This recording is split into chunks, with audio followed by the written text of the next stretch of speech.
I And love.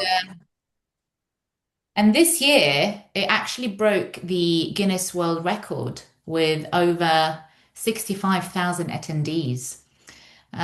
So it was extraordinary few days and a real reminder of how fast the region is moving. And it's not just an ambition, but they're really executing.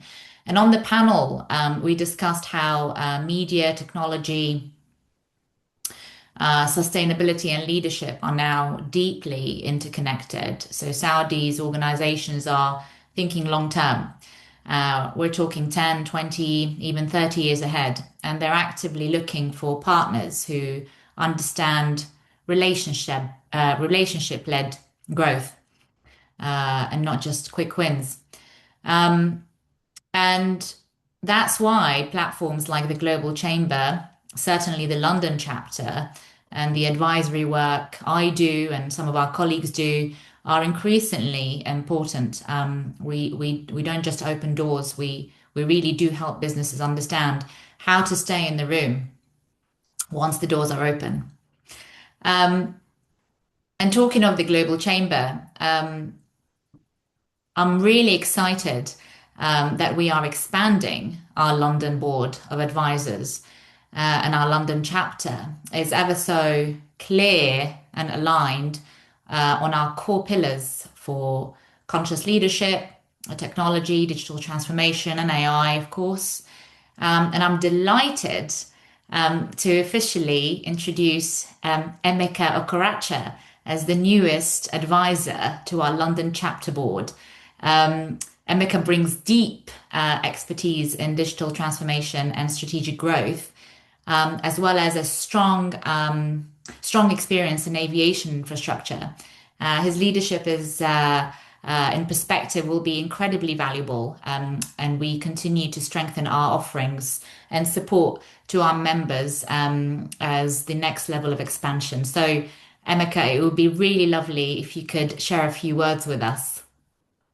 Great, thank you. How long have you got? Because I could probably go on for hours. I'll keep it short and sweet. No, thank you so much for the opportunity and the welcome that I've had. Yeah, I've mentioned to yourself, Zainab, and to Doug.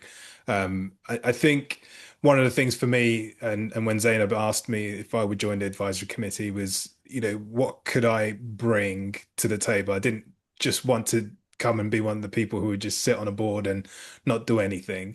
Um, and I think one of the aspects around sort of the networking that I've done over the last few years building a business, the deep expertise I have from the engineering infrastructure perspective, and the new wave of sort of AI and digital technology, I'm looking at how can I bring the best of that to experience to the members across the board, and then supporting people along that journey of growing from sort of startup to scale up to potentially new direction in terms of growth strategy. How can we, as the board, and as a chamber, support the members as they go into new markets as well, and explore several aspects of building and growing their business. So that's kind of the sort of background I come from, and I think the sort of perspective that I'm taking in terms of the global chamber and what I'm going to try and do. I've said to Zainab that I'm definitely not going to sit back. So if she does see me sitting back, she should give me a prod. And same thing I would say to all of you. If you feel that you want me to do more, if there are any connections that I have that you need introductions to, definitely reach out. I'll be happy to do that as well.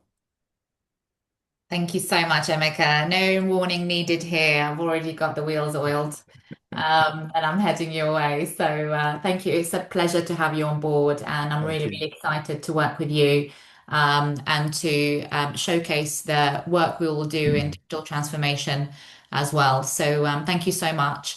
Um, Next, I'd like to hand over to one of our long-standing board advisors, Jenny Law, who will share some updates and highlights from her area of focus and recent work that are important for our members. Jenny?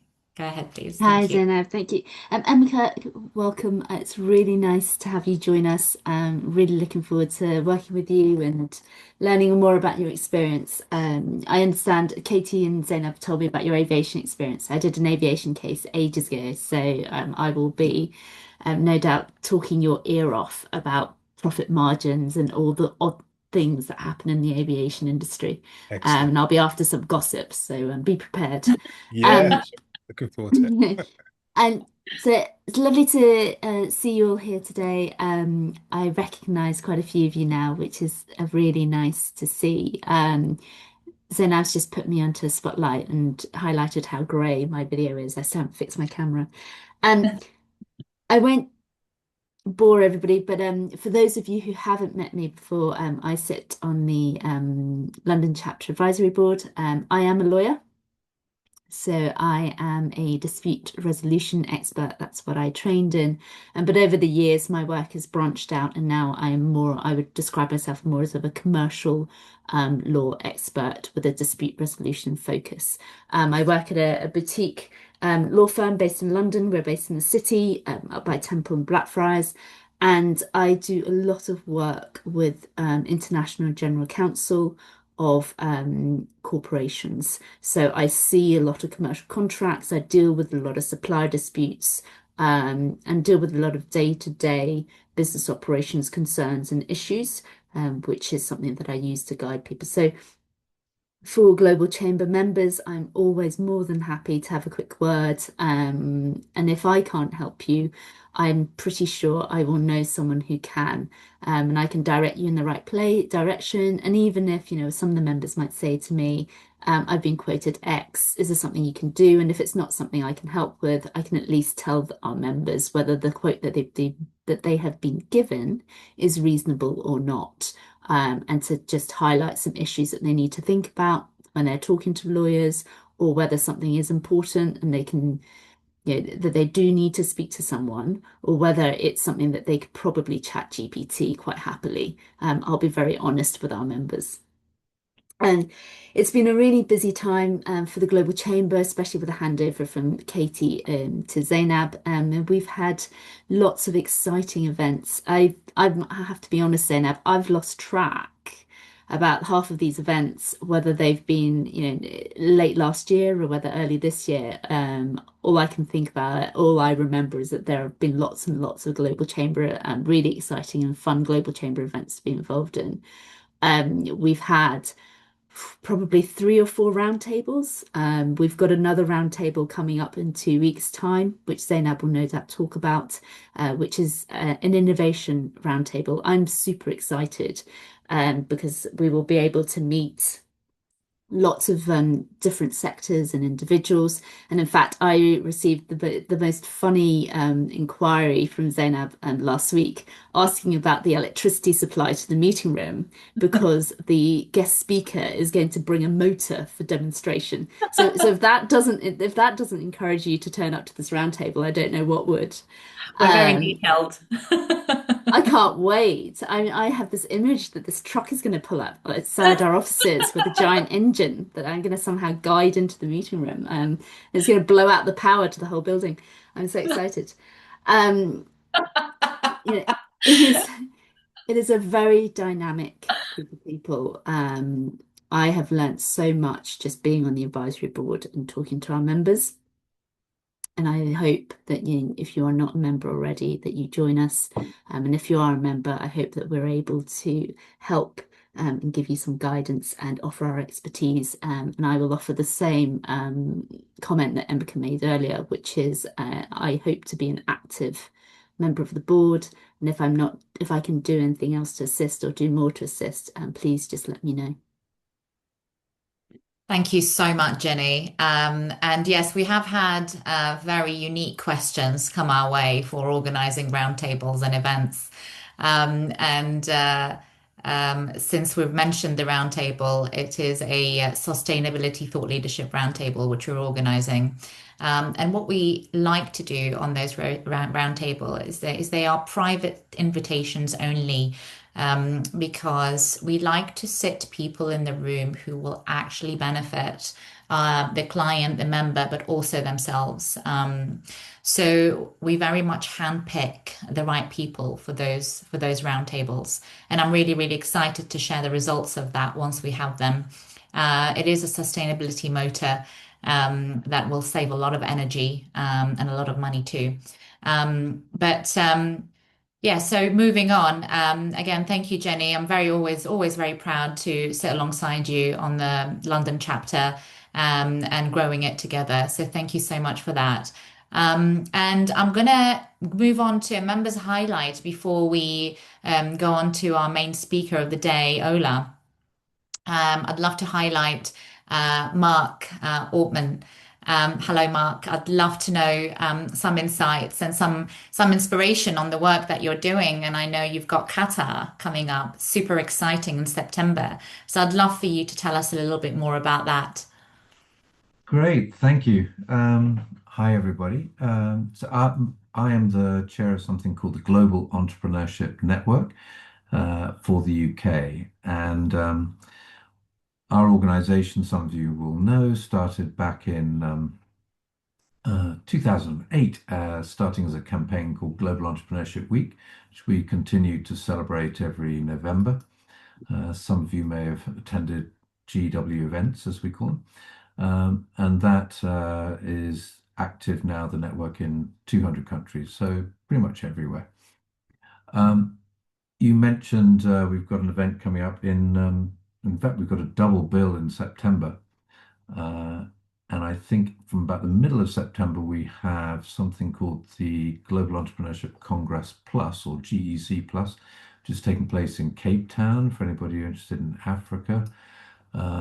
That will be convening 43 nations for several days down there, talking about entrepreneurship, but also from a policy angle, from a innovation side, a lot of opportunities for networking, um, and um, and then the following week will be in Doha, in Qatar, and that is for the main global event, which is the Global Entrepreneurship Congress, which will be taking place the 21st to 24th of September.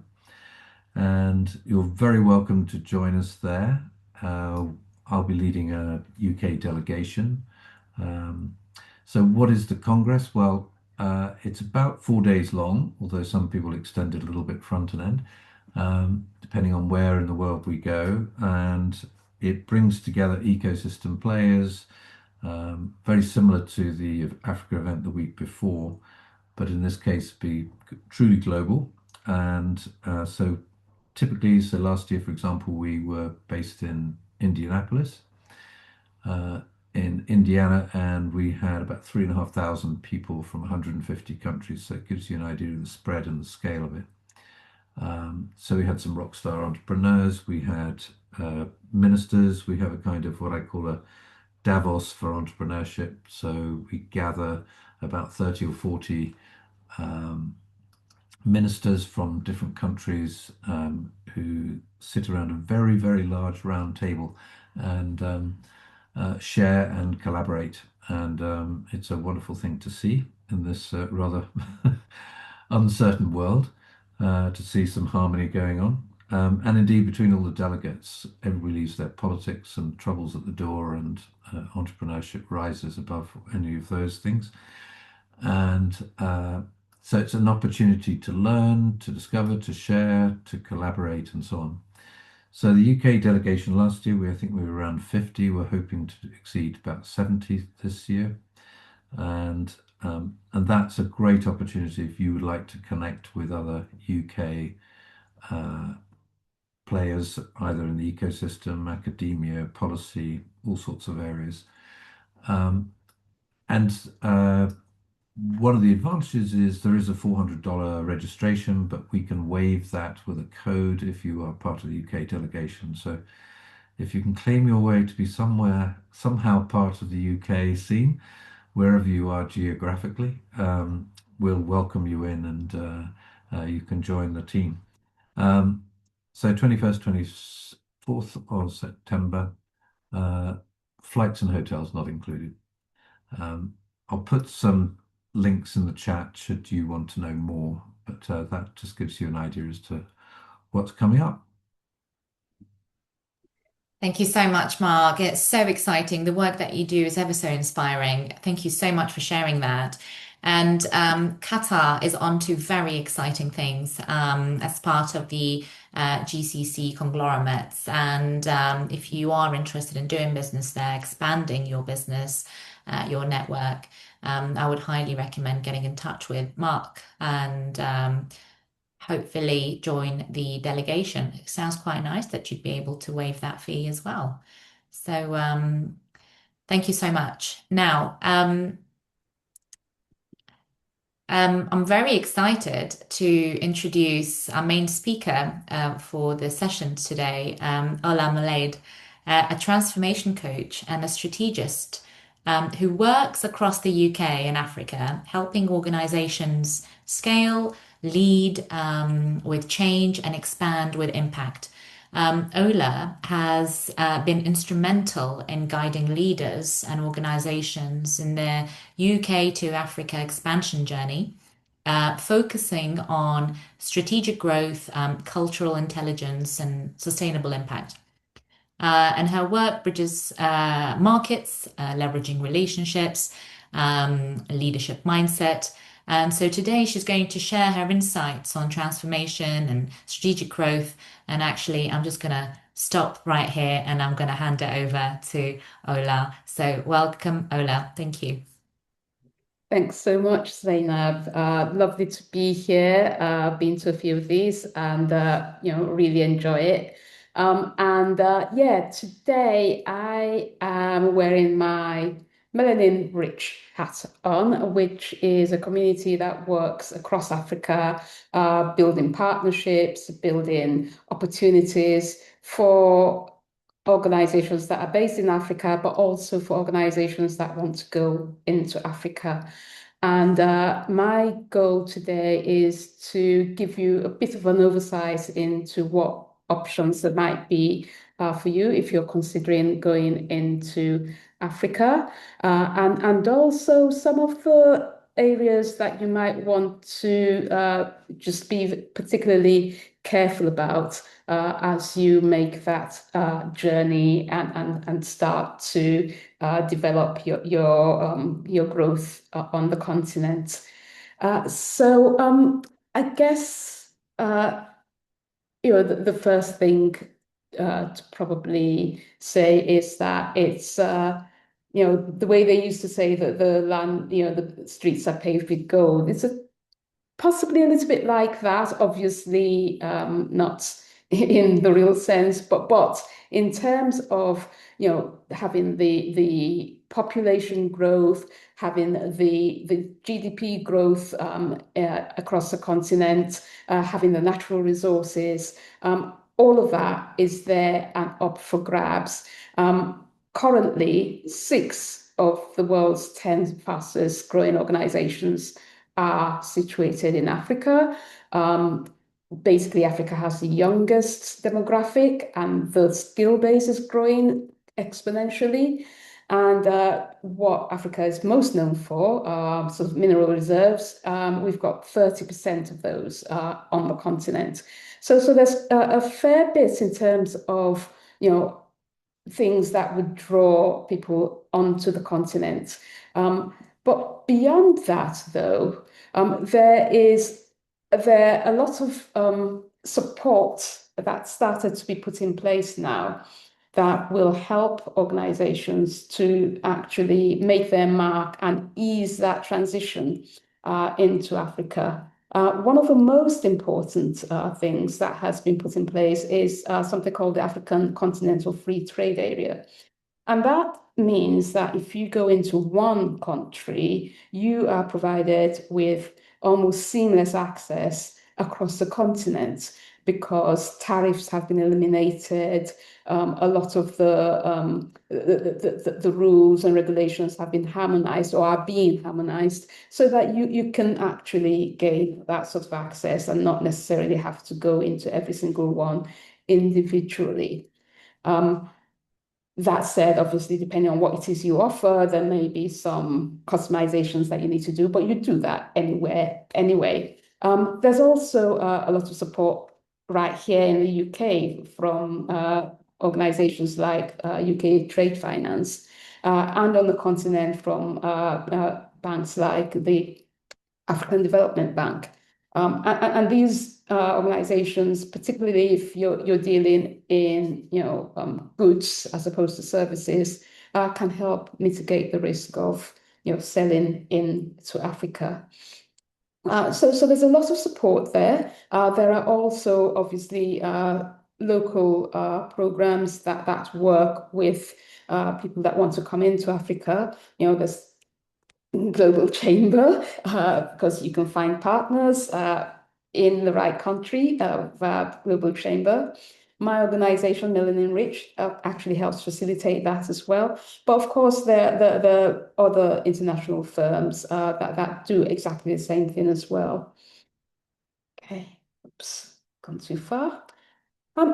So I've sort of laid out a few of the very high in hotspot type investment sectors.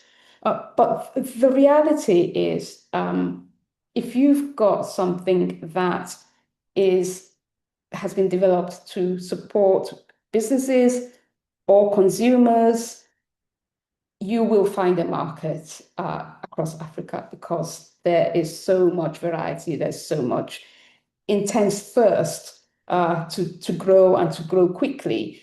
So even though this talks about agribusiness and energy and so on, it really doesn't matter what sector you're in. It matters more what your intent is in terms of going into the continent. I've only put these ones here because they're the ones that tend to get the most government support. So if that's one of the things that you feel you really need, then if you're in these sectors, you will find that government support behind, to support you in making that entry. And similar to the sectors, in terms of the actual destinations as well, there's a few key points that lots of people already know about, South Africa, Nigeria, Kenya, Rwanda. They are very popular, and they are working very hard to attract organizations into these destinations. But like I said earlier on, because we've got Africa in place, it shouldn't matter which country you go into. It's probably better to think about where you could develop relationships quickest, more seamlessly, and closest relationship, and start there, and then use that place as a springboard to go into other countries, than to focus on what the top destinations are. But these tend to be the most attractive markets currently. Okay, so why is it a good idea to consider going into Africa at this point? I mentioned the demographics, the fact that the average age is 19, and they're all educated, they're all thirsting to do. So you've got a growing skill set, you've got a growing set of middle class, as it were, that want products and services that they've seen across the world. And therefore, it's highly likely that you will find something that a market that is interested in your products or your services. There's also quite a lot of support being provided for digitalization, for the green economy, manufacturing as well.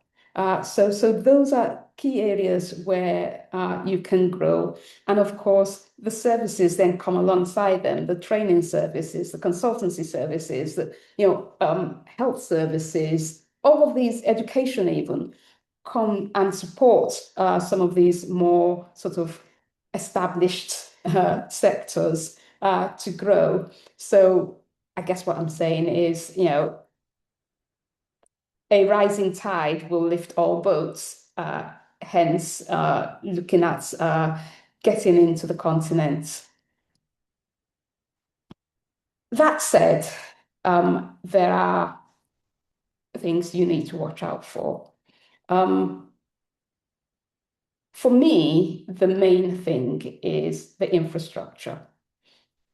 Power, depending on where you go, power is a big issue. So if you are looking at setting up something that relies on power, and lots of things do, then you need to think long and hard about how you're going to mitigate that issue in terms of making sure that you've got access to the power you need when you need it.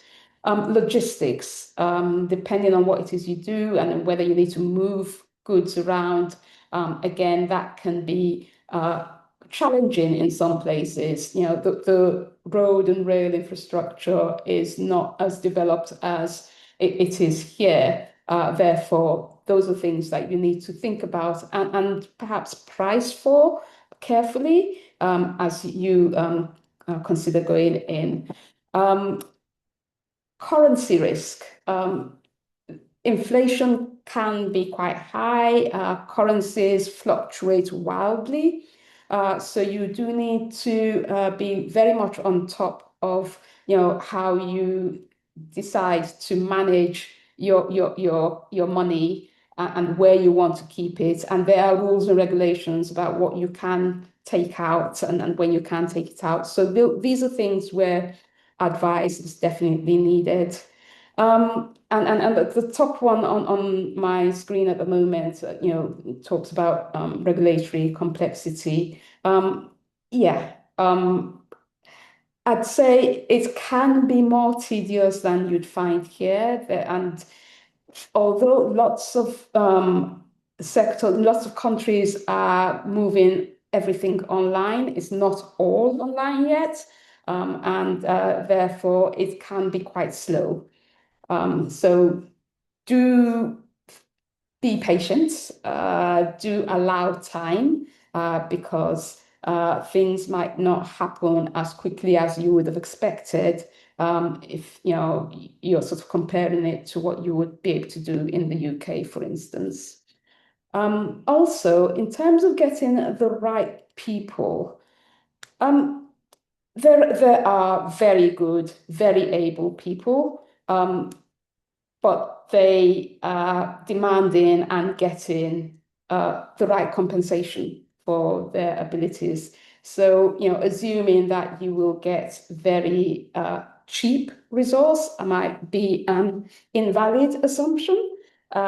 And it might be a good idea to build your own. So, create a training program if, depending on what it is you're doing, obviously. So build your own pipeline of talent as opposed to buying it in. That might be one way to mitigate it. And of course, it grows loyalty and you can mold them to your culture, etc., etc. So there's lots of benefits there. But those are some of the key aspects that you want to watch out for when you're thinking about moving into Africa. Sorry, I think I've lost my screen. Yeah, here we go. So what can you do? What should you put in place? I'd say ideally you should find a partner that you can work with because they understand the culture, they understand the people, they will see potential roadblocks and hiccups before you would because they are thinking like a local, whereas coming in from somewhere else, you might make assumptions that just cannot be validated. Where necessary, good idea to get the right operational support as well. Again, it might be via partners, it might be via government support. And even before you do any of this, a great deal of research as to whether or not what it is you want to offer is going to land and what you might need to do in terms of tailoring and what you might need to do in terms of compliance. All of that is particularly important so that you are well prepared and therefore you can sort of manage the investment that you're making into going in there, sort of assuming that, I'll invest today and reap the reward in 3 months' time is probably quite unlikely. So understanding what needs to happen, building a market entry plan will make a big difference, especially if you do that hand in hand with a local partner that advises you on how things will go. And of course, sorting out your funding, especially if you are looking at something that is capital intensive, sorting that out early on is a good idea, especially since part of what you might need to sort out is to do with those, sort of infrastructure gaps that you probably wouldn't think about needing to invest in where you here. Okay. So I think I've sort of touched on a lot of these success factors already. So, obviously, this long-term perspective, knowing that you might need to mark time for a while, but then it's worth it, down the line, is probably a good way of framing all of your thinking when you're thinking about going into any of the African markets. Working with partners is fundamental, unless you know the market, in which case, you've been there, you know it very well. Otherwise, I'd say you must have partners. You might not necessarily need them to be investors in your business, but you certainly need people that know the market and know how to navigate the regulatory environment so that you can do this with a bit more ease than otherwise. And of course, cultures are very, very different, and what sounds good here might land like a lead balloon in any one of these other countries. So again, your partners will be able to advise on what you might need to do in terms of adapting your product or adapting your service even to the local market so that it resonates, it fits, it's attractive. Otherwise, you might waste a great deal of money pushing something that people just think, oh my God, why are they trying to sell me this? So that's particularly important. Depending on what sector you are, you might want to engage with the regulatory authorities and actually build really strong contacts there. And obviously, being a good global citizen, investing in, CSR and demonstrating your commitment to the location, so things like putting in training programs or supporting in other ways will serve you well down the line. Okay, so what do you need to do and when should you do it? If growth is something that you're searching for and you are perhaps considering Africa as a continent where you might find that growth, then I wouldn't wait because it's an area where lots of organizations are going in already. And the first movers usually have the advantage. So certainly starting your research now, starting your market assessment now, and starting to develop the relationships that you're going to need. I would start now, even though you might not really sell anything for a few months or possibly even years, but I'd start that investigation and building those relationships as soon as possible. Okay. And how can we help? Well, what we do is we provide access to market entry specialists. We provide links to partners. We provide access to fractional specialists, legal, marketing, finance. We also provide, access to networking events, mastermind groups, and so on. So, in terms of finding the right people to work with, we can help you to find those organizations via our database. And this is just a little bit about why we are where we are and how to reach us. Questions, please, or comments? Thank you so much, Ola. Thank you so much. I'm going to open the floor for some questions now. If anyone has any questions, it'll be a good time. But I am going to start you off. I know how difficult it is to set up entities and expand businesses out of the UK. My expertise is the GCC region. And I know in Dubai, for instance, you don't actually need to partner with anyone to open an entity. You can set up your own entity and you can get your own bank account. But the problem is that you need someone. You wouldn't expect the nuances that it comes with, and therefore you'd end up paying so much more than if you were to partner up with somebody who actually knew what they were doing. So given that I've never expanded a business in Africa, never say never, but tell me, how easy is it to set up a business in Africa? Do we need things like bank accounts? How do we set up that entity?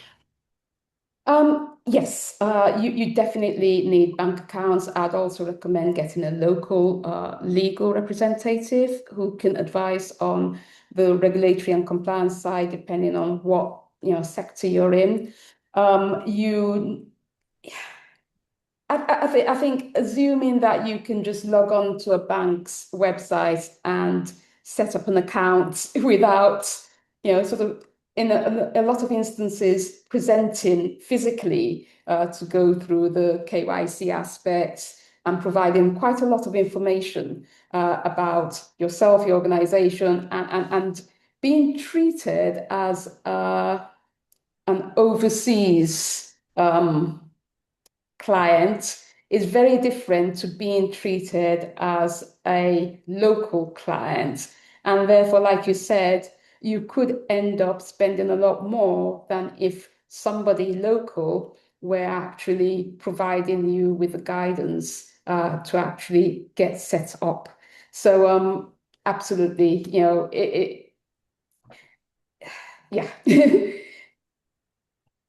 You don't know what you don't know. I think it is the main thing to remember here. Thank you. I totally get that. Thank you. Anyone got any questions for Ola? Anyone thinking of Africa as a space to do business? Yeah. Anyone? Yeah. Yeah, I've got a couple of things that I can raise. I thought it was a great presentation, actually. I know it's really difficult when you present to everybody on Zoom because you get no feedback at all. But I thought it was done very well. It was very nicely put together and very informative. So thank you. Do you feel that as Europeans, particularly, we're terribly bad at sort of bunching everybody in Africa together as the same sort of people and not actually recognizing the differences between the different countries and how they're culturally very different, doing business is very different? Would you say there are massive differences between each of the different countries you talked about, and you've really got to pick one to start and really learn about that culture rather than thinking of Africa as a big thing that you can go for? I think you've answered your question the way you framed it. Absolutely. Even within each of the countries, if you went into Nigeria, for instance, and you went to the south in Lagos, the way they do business is very, very different from the way they do business in the north. And therefore, your route to market, the way you promote it, the speed at which you'll be able to do things will differ. all of the countries are very, very different. It's a bit like, assuming that all of Europe is the same. You can't do business the same way in France as you would in Spain or in Switzerland. So really, when I talk about getting a local partner, it's a local partner for one area who would, set you up and help you understand that particular area. And when you are looking then to expand beyond that particular country or region, you will need to do more research again into the next area that you're moving into. Thank you. That's Thank wonderful. you. Thank you so much, Rebecca. A great question. Jenny. Hi, Ola. Thank you for a really interesting presentation. For me, it's always very interesting to hear what's happening around the world and the regions. And I have a few clients telling me about how, all the different ways of doing business in Africa. I was really curious to hear from your experience in in the last 6 months. What have you found to be the most striking and perhaps unexpected growth areas that you've seen across the region? Think there's a lot going on the education side, which wasn't in my presentation there, but people are particularly hungry for education around AI, technology, anything that's bitty. Definitely want to learn and are actually building on that learning and growing rapidly around that. So that's a big growth area currently. Thank you. Welcome. Thank you, Jenny. And Emeka? Hi, Ola. Thank you. Very informative. And I do sort of similar with another role. I'm on the board of the British Aviation Group, and I look at sort of markets to explore for our members as well. So it looks across Africa, sort of the Asia Pacific, Middle East, and the Americas. And it's quite interesting because majority of members, 60% of our membership are SMEs. And one of the aspects is, okay, we want to go in and do business in this country, but there are risks to doing that, some of which you've highlighted. One of the risks are the financial risks that any business has to take. And I attended last week the UKEF forum, which they have annually, and they talk a lot about the support that they provide for companies to go out. But last year it was all about, okay, if you wanted up to 3 million and above, then we'd support you. But lots of SMEs want smaller amounts than that, kind of working capital. So how have you found using some of those sort of industry bodies, trade bodies, the government bodies, so the banks like AFDB, ADB, etc., Yeah. in terms of getting that funding and the support for SMEs going into Africa market? You're right. A lot of the government type funding agencies are much more geared up to the larger side of Mm, the medium organization than they are to small organizations. What we've found is that locally there might be some support. And other things that we've done is partner people up with CFOs that can look at trade finance options with local financing organizations who are looking at much smaller deals.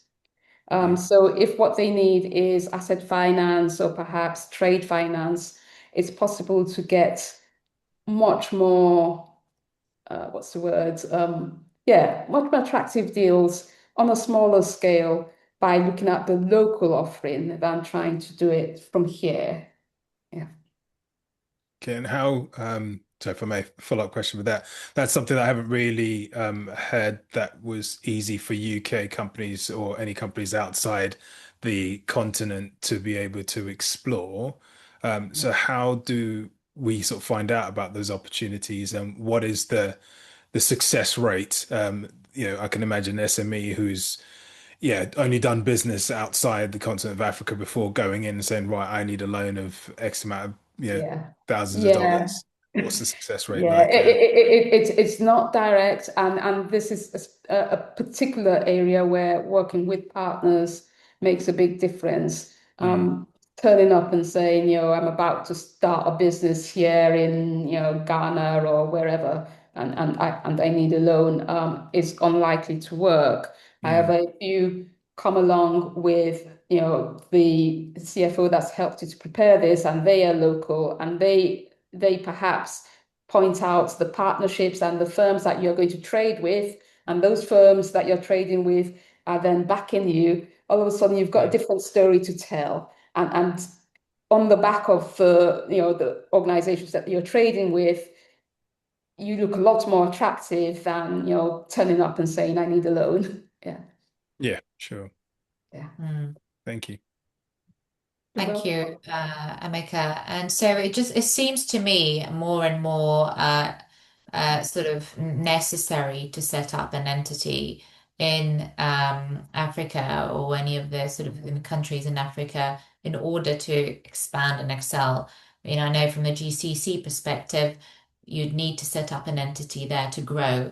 They would favor regional partners, would rather do collaborate with regional partners on the ground. And it seems that Africa is similar. And considering that you'd mentioned that there's 30% minerals there, I do wonder if a lot of the businesses are around that, as my closing question anyway. Absolutely. I think, trying to trade with a foreign entity will slow you down. There's no question about it. If you want, it's just, and it's also just a way of showing that you are committed. Yeah, Yeah. So setting up an entity there, investing some resources there, even if it's, fractional support that's running that organization, but showing that you've got skin in the game opens more doors than, if you turn up as an expat company. yeah. I Yeah, mean, suffice to say, for tax reasons, I think it's quite an attractive way of doing business, isn't it? Certainly in the Middle East, and I'm sure it's the same in Africa.